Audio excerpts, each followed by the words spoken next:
Welcome back. Brooklyn Nets fans wanted to do a quick reaction to the Nets win over the Pistons here, 130 to 123. A nice little bounce back coming off the tough loss on Sunday against the Hornets, which was a very important game, as we know, for the standings. Luckily, the Hornets lost yesterday versus the Nuggets, so the Nets had a half-game lead. Now they're a full game up against the Hornets, but still, Sunday still kind of stings, I'm not going to lie. But at least they were able to win tonight, and they get themselves in a decent position, still in the 8th seed, which is big because you do not want to fall to the 9th seed and potentially be in a one-game elimination. At least if you're in the 8th seed, you can have the opportunity to go 1-1 and still make the playoffs. So that is what I'm looking for as a Nets fan right now. Just get the 8th seed. I think the 7th seed's pretty much out of the question, but tonight we got a big performance out of Kevin Durant, which is not a surprise. I believe KD now has 93 points in 2 games versus the Pistons this year. Remember, the last time they played at Detroit, he had like 53 points. Tonight he had 41. So Kevin Durant with another amazing performance. Got good production from Bruce Brown, Andre Drummond, Seth Curry. Only had 11 points, but 2 very big three-pointers. Also had a foul on a three-point shot. Made all 3 of his free throws, which were big in this game. James Johnson just not good whatsoever. We got some productive Claxton minutes. Kessler Edwards barely played. We got some Goran Dragic minutes, and he was decent. And Patty Mills, I remember, made one. He was 1 for 1. Yeah, he made his only shot. So Patty Mills only played 17 minutes, but it was mostly a Kevin Durant game. We'll talk about Kyrie. I think he's a little passive so far in these home games. You could tell Kyrie's just not all the way there for some reason. I don't know why he is so, I don't want to say timid, but it just seems like he's not attacking the basket like he was during these road games when he was on that ridiculous scoring stretch of scoring like 35, 43, 60, 50 something. So, I definitely think it's weird for Kyrie to be back at home. You can tell it definitely got to him on Sunday. I was hoping tonight he'd be a bit more calmed down, which I think he was, but overall it probably still feels a bit abnormal for him to be playing at home at Barclays Center. So hopefully as time goes on, there's not too much time left, but hopefully as time goes on, he gets more comfortable with that environment. But they had to win tonight, and they got it done. That's the main thing, really. It started out very frustrating, which has been kind of the MO for the Nets here the past 3-4 games, dating back to that Memphis one, I believe. Of course, the game at Miami was great, but you take that one out, and these teams have been shooting the ball so well versus Brooklyn from three-point range. The Grizzlies could not miss on their three-point attempts, and you go to the Hornets game, they were making every three-pointer, especially in the second half. We saw, LaMelo Ball, Caleb Martin made the one-legged three-pointer, and then he made another one right after that to pretty much put the game away.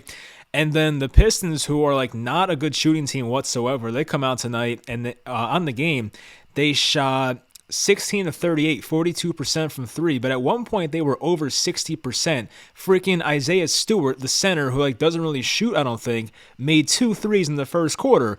And you're like, how does this always happen to the Nets? Why is this a Nets thing? The Nets have to do better at closing out on shooters, I get that. But when you have guys like Isaiah Stewart making 2 threes in a row against you, you're like, something's wrong with this picture here. So that part of it's frustrating, but at least the Pistons shooting kind of calmed down outside of Cade Cunningham, who was absolutely ridiculous in the second half. I think he had 27 or 29 second half points. He is very impressive, going to be a very good player for a long time, probably with the Pistons. Hopefully they can build around him. But as for the Nets, their defense just has to get better.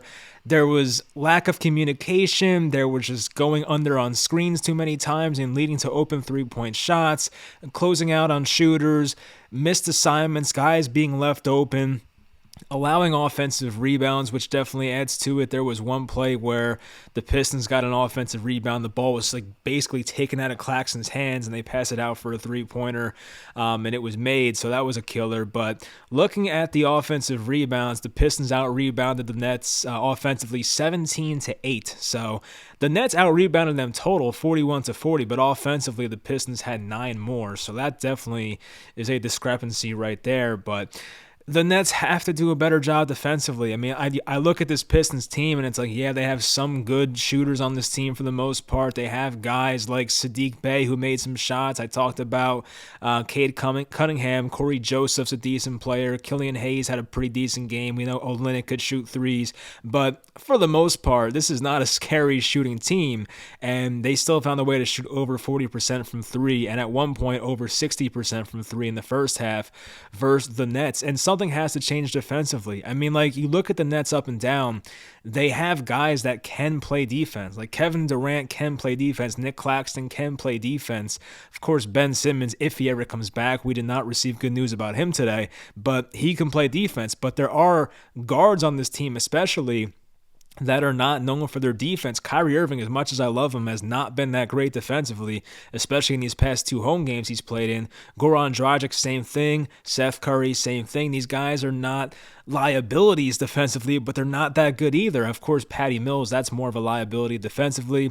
Did not play too much tonight, as I mentioned before, but there has been so many issues with this team defensively, and it's got to get fixed. I don't really think they have the personnel to get it done, but like, at least they have to have like that playoff atmosphere. Like last year for the Nets, they were not a good defensive team in the regular season, but once the playoffs come around, like something clicks for these guys mentally and they just get very locked in. The Nets have to get locked in right now. They can't wait until mid-April to the playing game to get locked in. They have to get locked in now because they almost blew this game versus the Detroit Pistons tonight, which would have been awful. They have to lock in now defensively. We've seen Kyrie Irving lock in defensively. Remember that James Harden game a month ago at Philadelphia? He held James Harden to like 9 points or something. Kyrie looked great defensively in that game. And we've seen times Seth Curry tonight had a couple of steals. I mean, yes, he's not a great on-ball defender, but he had a couple steals, I believe. So there are times where these guys can play defense. They just have to like mentally get there. Like some guys are not giving max effort defensively. And I get it's tough. Like our rotation's not that deep. I think sometimes as Nets fans, we think our bench is deeper than it really is, but it's really not. So some guys are playing a lot of minutes here. Looking at, Kevin Durant 39 minutes, then you had Drummond playing 28, which is not crazy, but Curry played 30, you had Kyrie playing 40, Dragic playing 27. So I get it. You're playing a lot of minutes in these games, but like you have to give more effort defensively. And if this was a better offensive team, the Nets would have lost this game. You know what I mean? So the Nets can't afford to try and beat every single team 130 to 125 every night. That's just not sustainable. That's not how you're going to ultimately try to win a championship this year, which as a Nets fan, I realize is not very likely, although the betting odds say it might be.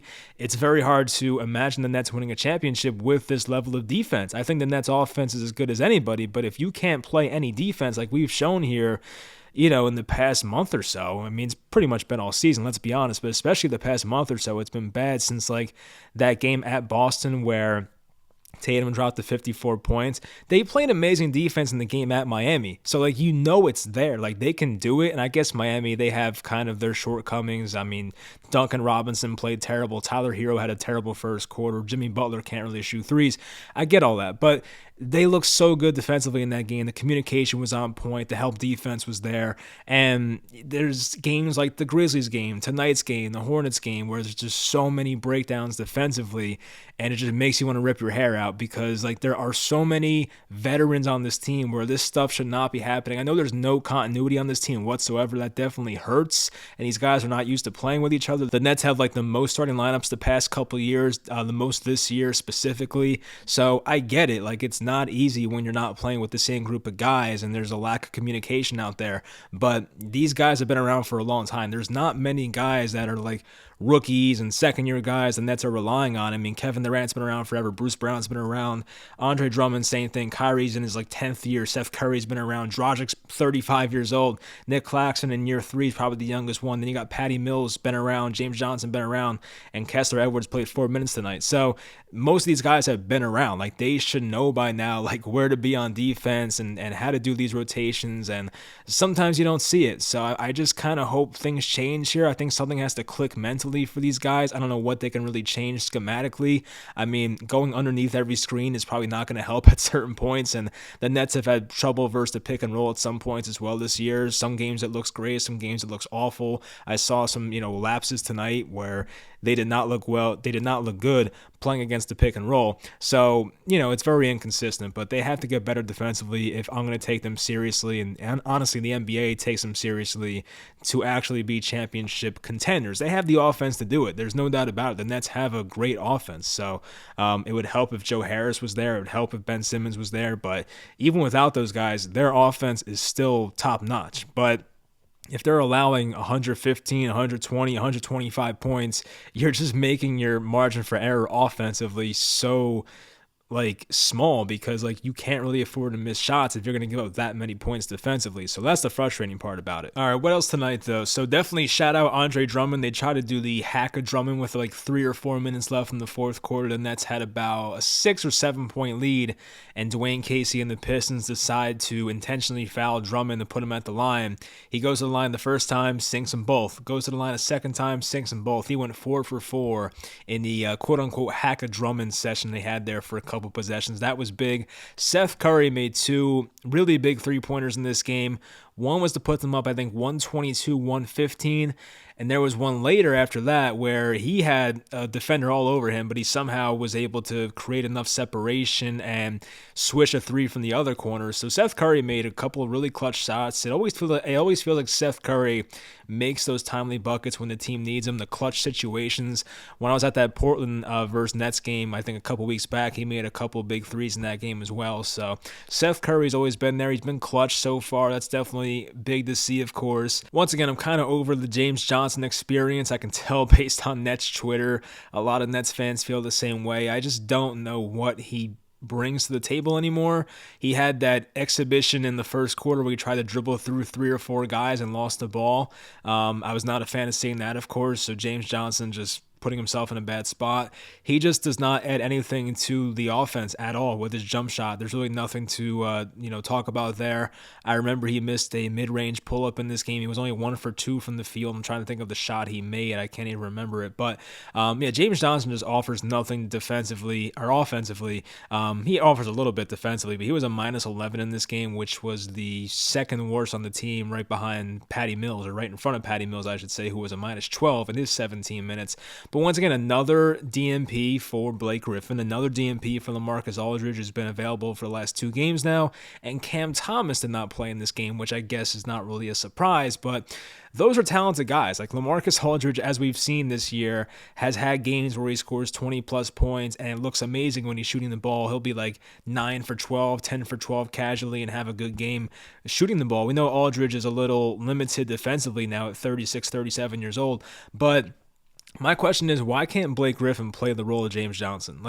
I get James Johnson and Blake Griffin are a bit different as players. I think James Johnson's a bit more agile, more nimble on his feet. I get that part. He can dribble the ball a bit better than Blake. I trust him more on a fast break, I guess, in those situations. He's a little more explosive than Blake Griffin at this point in his career. But I just think you get the lack of boneheaded plays when James Johnson's out the game when you put Blake Griffin in. I guess sometimes Blake Griffin will do something stupid, but for the most part, Blake Griffin's a much higher IQ player than James Johnson. And at least Blake Griffin, we've seen it recently, adds some three-point elements to this team. Blake Griffin started out the year awful from downtown, but he's been making his shots lately. He made 3 out of 4 against Miami in garbage time in the fourth quarter. I'm trying to think. He had another time he played pretty well and shot the ball well. So maybe Blake Griffin finally found that three-point stroke. And if he can add that to the offense and put that at the 4 position in times where Kevin Durant's out of the game, that would help out a lot. But I don't know why they are so afraid to just move off of James Johnson. It's not working out. And I could see if James Johnson was playing super well defensively, but he's not. There was a time he got beat off the dribble tonight and then slammed the ball down in frustration. James Johnson's had his limitations defensively as well. So it's not like he's out there playing at this, first team all defense level or something like that. James Johnson, there's no reason why he should play over Blake Griffin at this point. I don't get it. Once again, I get that James Johnson's a bit more agile and a bit of a better ball handler and can get by his guy easier than Blake Griffin, but it's not that much of a difference where you're losing that much. I think you gain a lot more by putting Blake Griffin in there. He'll add to the rebounding, he'll add to the shooting department. I think he makes much better passes than a guy like James Johnson. defensive rotations are better. Like, I think there's better parts about having, and Blake Griffin, like, you can kind of at times, this is not how you should run your offense in 2022, but there are times where you can post up Blake Griffin or put him in an ISO situation. He can go to work, do those spin moves and work hard down low, bank it in, get yourself a quick 2 points. Like, Blake Griffin's still capable of doing those things. And James Johnson in ISO is just not what you want to see at all. So I just don't know why they're sticking with this. I guess it's not going to change. Blake Griffin should stay ready because there's going to be situations where he has to play. There was that one game a few games ago, I forget what they played now, but they needed Blake Griffin because somebody was out. Drummond was out that one game because he had the effects from the COVID shot. So there's going to be times where like a center or a big man is out and Blake Griffin has to play. So he should stay ready. I'm sure he is. He's a veteran. But LaMarcus Aldridge not playing is kind of surprising. He definitely could have been used against the Hornets trying to break that zone in the second half, but that never happened. It was his first game back from, I think, the hip injury. So maybe he was not exactly ready to be in the game. So I don't know why he was active. But Cam Thomas has not been the same guy since the back injury at Boston like a month ago, so that's not much of a surprise at this point. Anyway, so the Nets still find themselves in the 8th seed, which I think is where I realistically want to be as a Nets fan right now. I just don't think, and I've said this for a while now, but I just don't think the 7th seed's very possible. Looking at it now, we are 2.5 back of the Cleveland Cavaliers, and we do play the Cavs one more time this year. So, like, it's not impossible, I guess, but they have to win that game against Cleveland, which I do believe that's a second to last regular season game. Sometime early April, April 1st, April 2nd, something like that. So they play Cleveland one more time. It's a home game, but the Nets also have to go like 5-1 here to close out the season. Like, they cannot afford to lose that many more games. And we'll look at the Nets schedule real quick. I always pull it up before we sign off here, but looking at the Nets schedule compared to the Hornets, who are right behind them, of course, the Nets have a much easier schedule, but the Hornets are playing good basketball right now. The Hornets easily could have won that game versus the Nuggets on Monday night. They blew it at the end, probably because of some tired legs, kind of like the similar Nets fate that they saw on Sunday, because the Nets had on the second half of a back-to-back in that game. But yeah, the Nets have 6 games left. Bucks, which is a home game Thursday. That's a big game right there, and I do think they can win it. Of course, the Bucks played a tough one with the Sixers tonight. They got that win. They play at Atlanta on Saturday, so that's a situation. The Bucks or Hawks game, I don't see us going 2-0 in those games, but I think they can split. I think they could either beat the Bucks and lose to the Hawks, or vice versa. They either lose to the Bucks or beat the Hawks. I don't see them losing both in a row. I hope not. I think they can take one of them, so let's call that 1-1. They could beat the Rockets at home for sure, Tuesday, April 5th. They should be able to beat the Knicks on the road, which is April 6th. It's a back-to-back, which sucks once again. But then they have the Cavaliers game on a Friday. That's 2 days of rest there, or 1 day of rest, I should say. That's a game you have to win against Cleveland, of course, depending on how the standings look. And then you have a game against the Pacers, the final game of the season, which the Pacers are just basically not a good team right now. So the Nets have an easier schedule. There's 3 games on there they should win for sure. Cleveland, the Hawks, and the Bucks are tougher matchups. I would put, the Hawks and Cleveland kind of on like that same tier.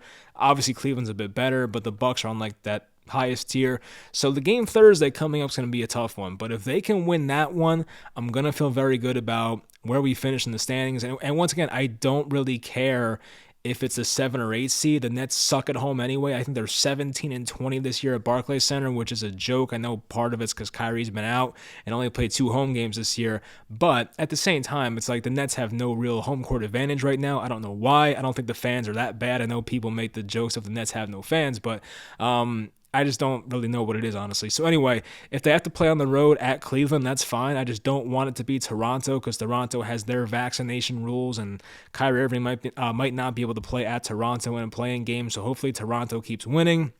Hopefully Cleveland keeps losing, and hopefully the Hornets keep losing as well, because they have a tough schedule coming up. So the Nets, basically, it's that stupid phrase, control their own destiny, but they do. Right now they're a game up on the Hornets, so if the Nets won out and the Hornets won out, the Nets would still be in the 8th seed and be in a decent spot. So once again, for those that don't get the play-in tournament, if you are in the 7 or 8 seed, you have 2 chances to get in. But if you were in the 9th or 10th seed, you basically have to win 2 games to get in. So it's a much different situation. Like dropping 8 to 9, it may not look like a big deal, but based on how these play-in tournaments work, the Nets, in my opinion, need to be in that 7 or 8 seed, because all it takes is 1 game out of 2, and you're done. So the Nets need to get the 8 seed at least. 7 would be great, but realistically looking at it, I think the 8th seed is the most likely right now for Brooklyn, and hopefully they are at Cleveland and not at Toronto, so our second best player, Kyrie Irving, can play in that game. So anyway, that's going to do it. I rambled for too long here for Nets Pistons reaction, but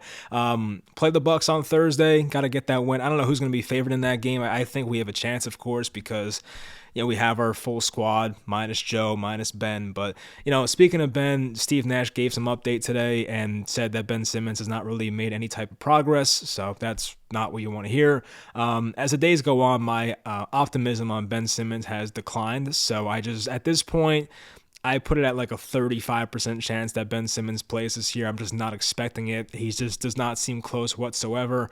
It sucks. If the Nets somehow get to the second round of the playoffs, like maybe that's enough time for him to get back at that point. I don't know.